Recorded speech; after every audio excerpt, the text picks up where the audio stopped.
नमस्कार, बहुत स्वागत है आपका। जोहार। झारखंड में आपके साथ मैं हूं सोनाली सिंह। हजारीबाग में पुलिस ने अवैध रूप से संचालित कबाड़ की दुकान पर बड़ी कार्रवाई की है। इस दौरान 30 से 35 कार के साथ करीब 30 टन स्क्रैप जब्त किया गया। कुर्रा थाना पुलिस ने नगवा ग्राम में ये छापेमारी की है। यहां चोरी छिपे कबाड़ दुकान के संचालन की जानकारी मिली थी। कार्रवाई के दौरान कागजात मांगे जाने पर दुकान, स्क्रैप और गाड़ियों से जुड़े कागजात पेश नहीं किए गए, जिसके बाद पुलिस ने सभी गाड़ियों और स्क्रैप को जब्त कर लिया है। वहीं संचालक नौशाद को गिरफ्तार कर आगे की कार्रवाई की जा रही है। आजकल लोग बनाना छोड़ दिए क्या आप? स्क्रैप वाली कार है और आई थिंक करीब 20 टन स्क्रैप होगा। क्या क्या त्रुटियां पाई गई यहाँ सर? त्रुटियां यही है कि कोई भी गाड़ी जो यहाँ स्क्रैप के लिए लगाई गई है, सबसे पहले तो उसको एक लाइसेंस लेनी पड़ती है या तो फिर परमिशन लेनी पड़ती है कि हाँ हम स्क्रैप की दुकान चला रहे हैं, ऐसा करके। दूसरा है कि आप जो भी स्क्रैप की दुकान में जो भी खरीद के लाएंगे उसकी आपके पास रसीद या आपका डॉक्यूमेंट प्रॉपर होना चाहिए, जो कि दोनों में से कोई भी नहीं पाएगा, कंडीशन को फुलफिल नहीं कर पा रहा। नौशाद नाम का व्यक्ति है, जाकिर हुसैन रोड का रहने वाला, जो ये स्क्रैप का धंधा यहाँ चलवा रहा था। और देखिए, धनबाद के IIT IIM गेट के पास शाही रेस्टोरेंट में शुक्रवार की रात करीब 11 बजे गैंगस्टर प्रिंस खान के गुर्गों ने फायरिंग की और फरार हो गए। फायरिंग की वारदात दुकान में लगे CCTV कैमरे में कैद हो गई है। रेस्टोरेंट के मालिक ने बताया कि घटना के बाद प्रिंस ने उसे मैसेज करके रंगदारी नहीं देने पर जान से मारने की धमकी भी दी। जानकारी मिलने पर सरायढेला थाना की पुलिस मौके पर पहुंचकर जांच में जुट गई है। हालांकि रंगदारों के डर से पीड़ित ने CCTV फुटेज सार्वजनिक करने से इनकार कर दिया है और पुलिस में अब तक कोई शिकायत दर्ज नहीं कराई है।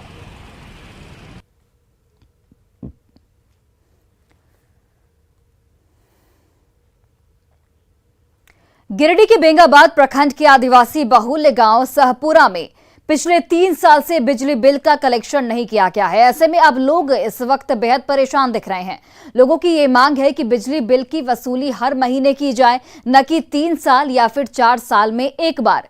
गांव में रहने वाले लोग किसान और दिहाड़ी मजदूर हैं और उनके लिए एक साथ 3 या फिर 4 साल का बिजली बिल देना संभव नहीं है। अगर बिजली विभाग इनसे बिल की वसूली करता है तो फिर इनके सामने जमीन या फिर घर बेचने के अलावा कोई दूसरा विकल्प नहीं रह जाएगा। ग्राउंड जीरो से इस पर अधिक जानकारी दे रहे हैं हमारे सहयोगी एजाज अहमद। गिरिडीह जिले में लगातार हो रही बिजली कटौती की समस्या से परेशानियां लोगों के लिए बढ़ गई है।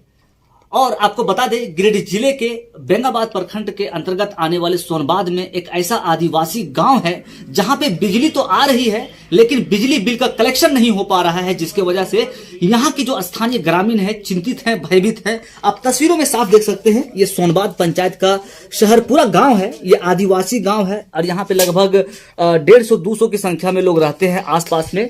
लेकिन इन लोगों का सबसे चिंता का विषय ये है कि बिजली विभाग के द्वारा समय पर बिजली बिल का कलेक्शन नहीं किया जा रहा है, जिसके वजह से ये लोग चिंतित हैं। क्योंकि बताया जा रहा है कि बिजली विभाग के द्वारा अगर समय पर हर महीने बिजली का बिल इन लोगों से नहीं लिया जाएगा और एक बार में 6 महीने के बाद, साल भर के बाद अगर बिजली बिल लेने यहाँ पे अधिकारी आएंगे तो इंटरेस्ट के साथ इन लोगों से वसूली करेंगे। और ऐसे वक्त में किसी को 25,000, किसी को 30,000, किसी को 50,000 रुपए बिजली बिल आता है, देना पड़ता है। तो ऐसे परिस्थिति में इन गरीब आदिवासियों के पास जमीन बेचने के अलावा कोई ऑप्शन, कोई विकल्प नहीं रह जाता है। बिजली बिल वाला हमने के गरीब भी है का बोल हमने नाने देने पड़ेगा। महीना आ जाएगा तो हमने महीना छुट्टी हो जाएगा, तब बेसी हो जाएगा तो नाने दे पड़ेगा। हमारा तो गरीब आदमी है, गरीब आदमी में देखिए हम लोग एक बार में देख नहीं सकता है। हम गरीब आदमी में देखिए हम लोग सब महीना लेगा तो हम लोग देख सकते हैं। अब महीना का नहीं 2 महीना 3 महीना होगा, कहाँ से देख सकता है? वो माटी तटी कोड़ने वाला आदमी और कमाए खाए वाला आदमी कहाँ से देख सकते हैं?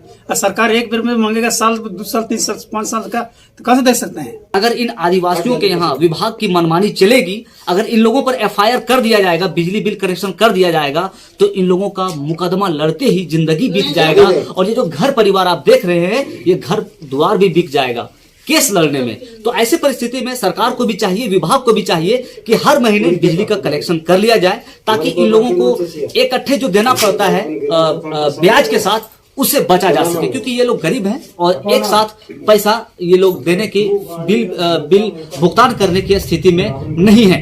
गिरिडीह से न्यूज 18 के लिए मैं एजाज अहमद।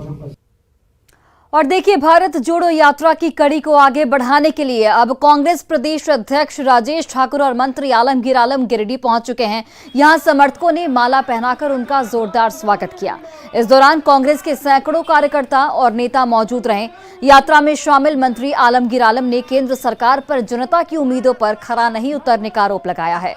तस्वीरें आपके टीवी स्क्रीन पर। राजेश ठाकुर और आलमगीर आलम की मौजूदगी इस वक्त गिरिडीह में। जनता की उम्मीदों पर सरकार खरी नहीं उतरी है, केंद्र सरकार की यहां पर बात की जा रही है और यहां पर केंद्र सरकार पर जमकर दोनों नेताओं की ओर से निशाना साधा गया है। किस तरह हमारी बातों को दरकिनार करके जनता की अपेक्षाएं आकांक्षाओं को कुछ मैंने नहीं समझकर वो अपने काम ही कर रहे हैं। यहाँ पर महंगाई है, बेरोजगारी है और जो है सबसे ज़्यादा हम लोग का जो हमें पूर्वज से मिला है, धरोहर से मिला, जो धरोहर हमारा यहाँ है कि हमारा गंगा जमुना तहजीब है, अंतता में एकता की तहजीब है, उसको भी। और निलंबित आईएएस पूजा सिंघल से जुड़ी हुई एक बड़ी खबर आप तक पहुंचा दें। मनी लॉन्ड्रिंग के आरोप में गिरफ्तार झारखंड की निलंबित आईएएस अधिकारी पूजा सिंघल की जमानत याचिका पर सुप्रीम कोर्ट सोमवार 12 दिसंबर को सुनवाई करेगा। पूजा सिंघल ने झारखंड हाईकोर्ट के फैसले को सुप्रीम कोर्ट में चुनौती दी है। झारखंड के खूंटी में हुए मनरेगा घोटाला मामले में ईडी ने पूजा सिंघल को इसी साल 11 मई को गिरफ्तार किया था। अब ईडी की कार्रवाई में इनके सहयोगी सीए सुमन कुमार के यहां से करीब 19 करोड़ रुपए भी बरामद किए गए थे। झारखंड हाईकोर्ट ने पूजा सिंघल को जमानत देने से इनकार करते हुए याचिका को खारिज कर दिया था। अब हाईकोर्ट ने अपने आदेश में कहा था कि भ्रष्टाचार में लिप्त एक आईएएस अधिकारी को जमानत देने का कोई आधार नहीं बनता है। पूजा सिंघल ने झारखंड हाईकोर्ट के फैसले को सुप्रीम कोर्ट में चुनौती दी है।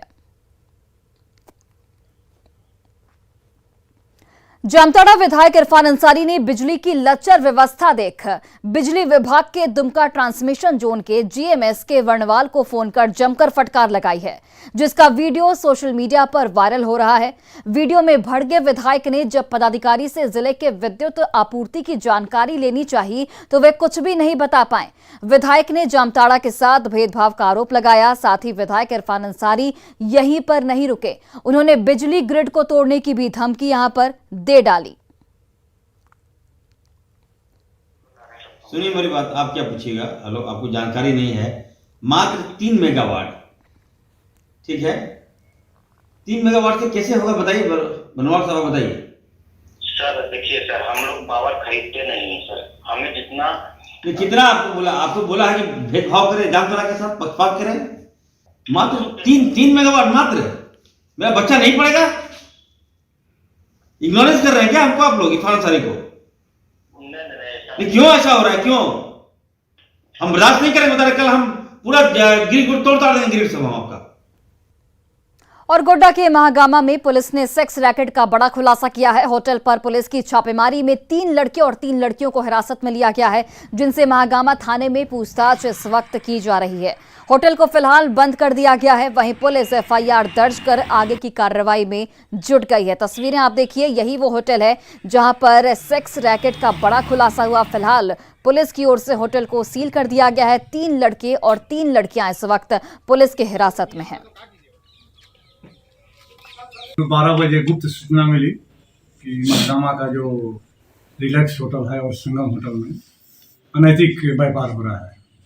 कुछ पुरुष और कुछ महिलाएं उसमें अंदर में है और अनैतिक देह व्यापार हो रहा है। इसमें हम लोग एफआईआर कर रहे हैं। होटल मालिक और ये प्रोस्टिट्यूशन करने वाले, इससे जो भी संबंधित है उस पर अभी एफआईआर दर्ज करके कानूनी कार्रवाई की जाएगी, जेल भेजा जाएगा।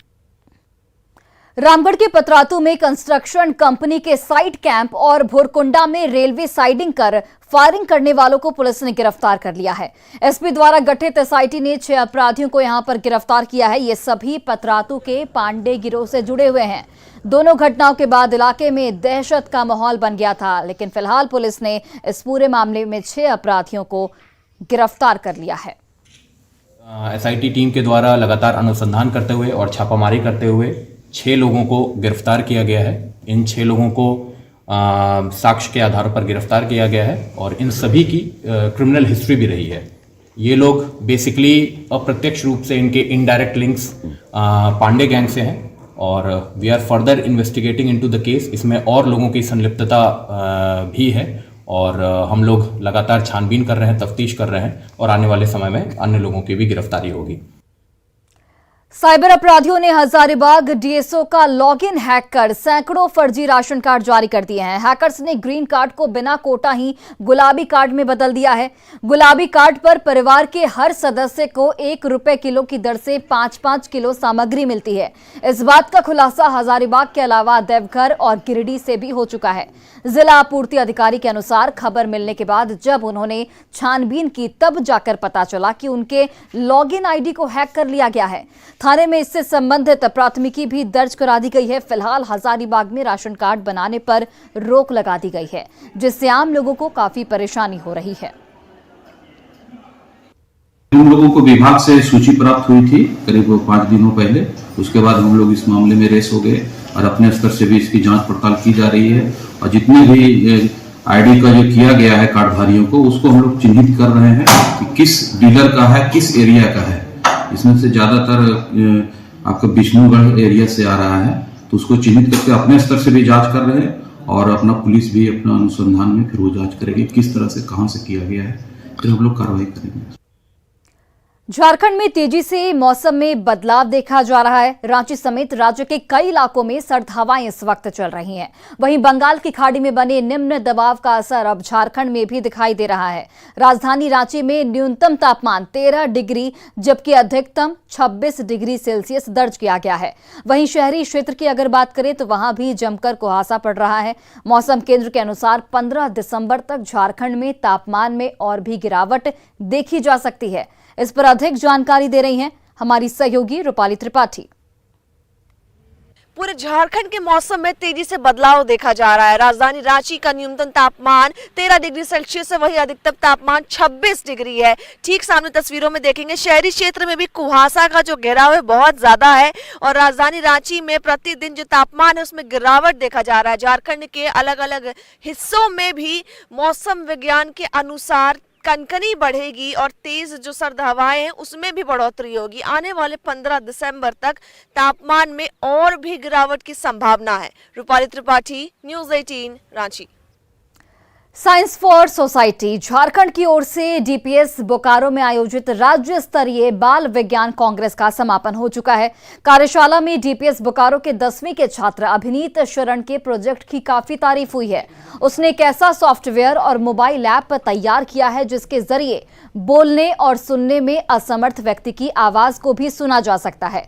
असल में यह सॉफ्टवेयर इशारों को भाषा में बदलकर आवाज के माध्यम से आउटपुट देता है। इस प्रोजेक्ट से दिव्यांगों को कहीं ना कहीं बेहद फायदा होगा और जो भी वो बात रख पाएंगे उन्हें हमें समझने में सहूलियत होगी। सर, मैंने जो लोग बोल नहीं सकते या सुन नहीं सकते हैं वो लोग साइन लैंग्वेज का यूज करता है, मतलब सांकेतिक भाषा की। अगर उनको किसी दूसरे व्यक्ति से बात करनी है तो वह नहीं कर सकते हैं क्योंकि उनके पास कोई साधन नहीं है। तो इसलिए मैंने एक ऐसा ऐप बनाया है जो इंग्लिश या हिंदी जैसी नॉर्मल भाषाओं को साइन लैंग्वेज में ट्रांसलेट करता है, या मशीन लर्निंग से बना है। क्या लाभ है? इससे जो कोई बोल नहीं सकता है, सुन नहीं सकता है, वो लोग हम लोग से बात कर पाएंगे। इनसे उनको एक साधारण जीवन धारा मिलने की एक उम्मीद जगेगी। एक और बहुत बड़ी दिक्कत है कि भले ही हमारे देश में 70 मिलियन से भी ज्यादा लोग हैं जो लोग सुन बोल नहीं सकते हैं, बट सिर्फ 250 वेरीफाइड इंटरप्रेटर है, मतलब कि सिर्फ 250 लोग के पास सर्टिफिकेट है कि वो लोग साइन लैंग्वेज पढ़ा सकते हैं। तो हम इसे भी ट्रीट करेंगे कि हमारा जो ऐप होगा वो इनको सर्टिफिकेशन भी देगा। तो इससे क्या होगा कि इंटरप्रेटर्स बढ़ेंगे, स्कूल खुलेंगे साइन लैंग्वेजेस के लिए, जिससे उनका लाभ होगा। और बोकारो में राज्य स्तरीय नेशनल बाल विज्ञान कांग्रेस के जरिए छात्रों को प्रतिभा दिखाने का मौका मिलेगा। 13 जिलों से आए बाल वैज्ञानिकों ने अपनी प्रतिभा का प्रदर्शन किया है। इसमें चंद्रपुरा के छात्र आकाश बास्के ने शतवारी पेड़ की जड़ से दांत की बीमारी के इलाज का प्रोजेक्ट तैयार किया है। इसके जरिए आकाश ने विलुप्त होती वैदिक परंपरा को एक बार फिर से जीवित करने की कोशिश की है।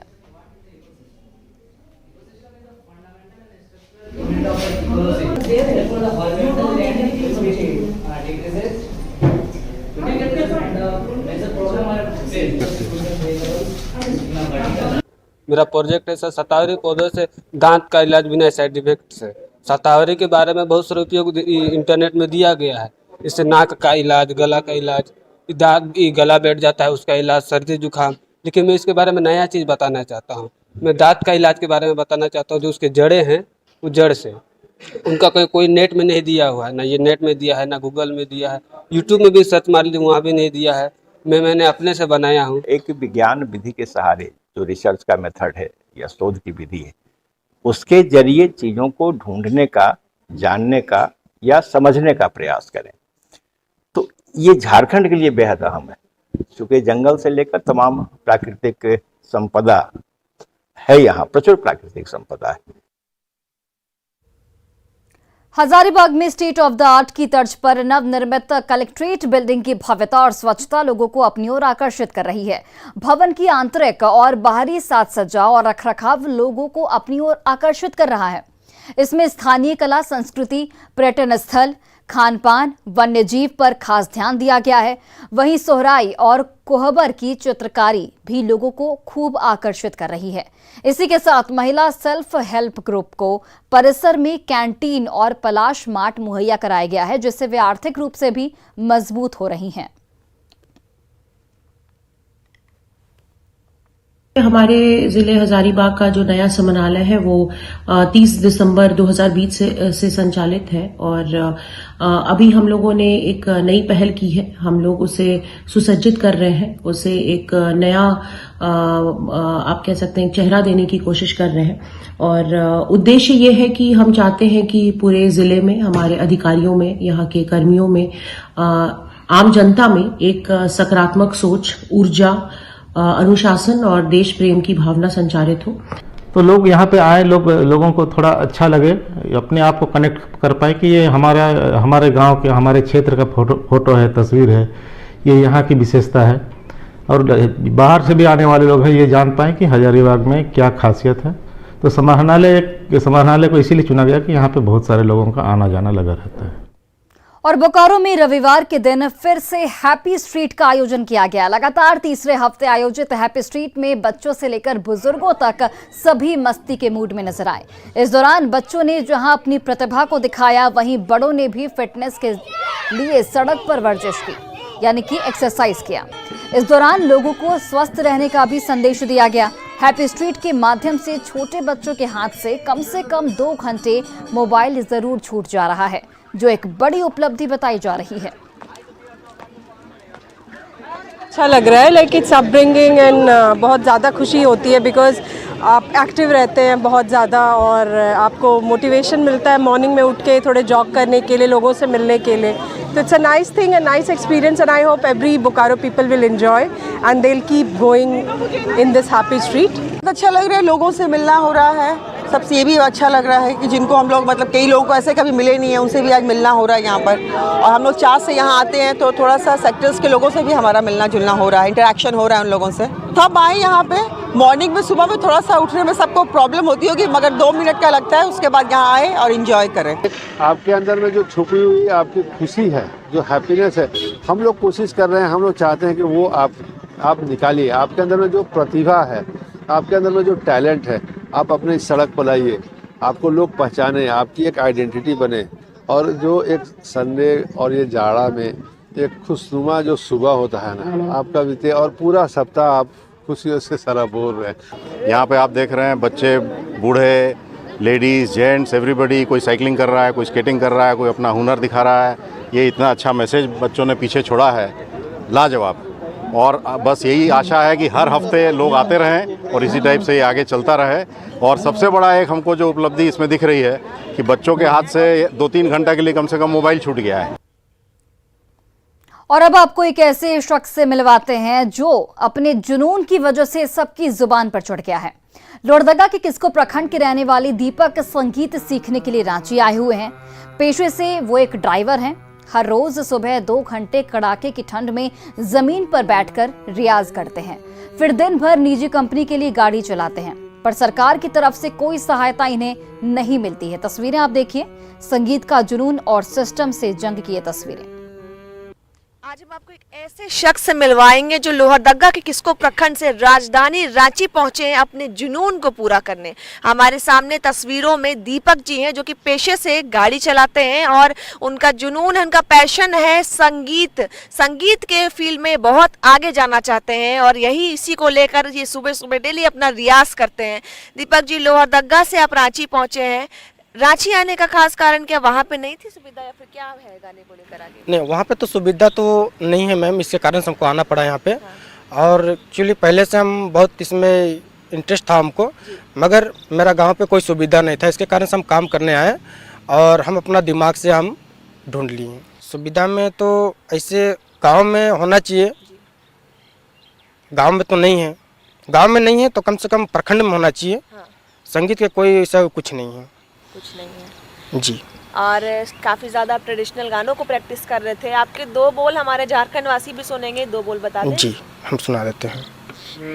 सुनले मोरी मोरे दाता, तुम बिना मोरी कौन खबर ले, सुनले मोरी। तो आपने सुना किस तरीके से दीपक जो है वो लोहरदगा से रांची तक इन्होंने अपना सफ़र तय किया है और संगीत में कहीं रुकने वाले नहीं है। हाँ, सरकार से अगर इन्हें मदद मिलती तो काफ़ी आगे जाती, लेकिन अभी भी इनका हौसला जो है वो बुलंद है और इस फील्ड में जितनी आगे वो जा सके उतनी आगे वो जाएंगे। रूपाली त्रिपाठी, न्यूज़ 18, रांची। और फिलहाल इस बुलेटिन में बस इतना ही, लेकिन एक नजर अभी तक की सुर्खियों पर।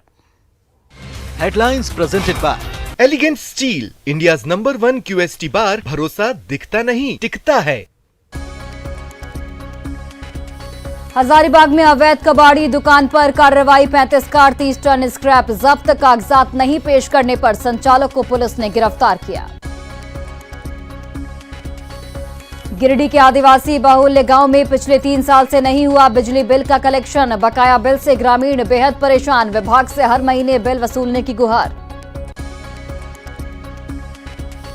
हजारीबाग में साइबर अपराधियों का बढ़ा हौसला, डीएसओ का लॉगिन हैक कर जारी किए सैकड़ों फर्जी राशन कार्ड, आरोपियों पर प्राथमिकी दर्ज। झारखंड में तेजी से बदल रहा मौसम का मिजाज, बंगाल की खाड़ी में बने निम्न दबाव से कई जिलों में सर्द हवाओं का सितम, 15 दिसंबर तक तापमान में गिरावट की आशंका। Headlines presented by elegant steel, India's number 1 QST बार, भरोसा दिखता नहीं टिकता है।